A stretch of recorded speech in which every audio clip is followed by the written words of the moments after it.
বড় ভাই, দেখেন তো এই লোকটারে চিনেন নাকি? একটু ভালো করে দেখেন। কেন আপনার বলতে হবে কেন? আমি মাধবদী থানা দুর্যোগ অফিসার মোহাম্মদ কালাম। ও আচ্ছা স্যার, ঠিক আছে, আমি তো ওনার চিনি না। আচ্ছা, এই লোকটারে দেখো, যদি আশেপাশে কখনো দেখো আমার অবশ্যই অবশ্যই জানাইবা। কেন স্যার, উনি কি করছে?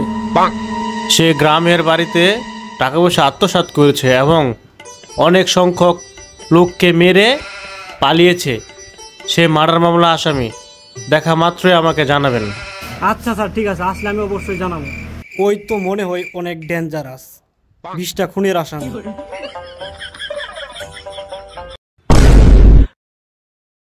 হেই বেটা, এদিকে 10টা সিঙ্গারা দে পার্সেল করে তাড়াতাড়ি।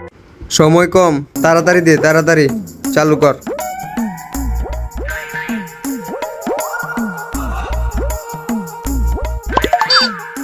আচ্ছা ঠিক আছে দোকানদার, চলে গেলাম। আরে এটা তো সেই লোক, স্যারে যার ছবি দেখাইছিল। ওর কাছে তো টাকা চাওয়া যাবে না। আচ্ছা ঠিক আছে, স্যারে ফোন দিতেছি। আপনার ডায়ালকৃত নাম্বারে হুমুন্দে করলো কিরা?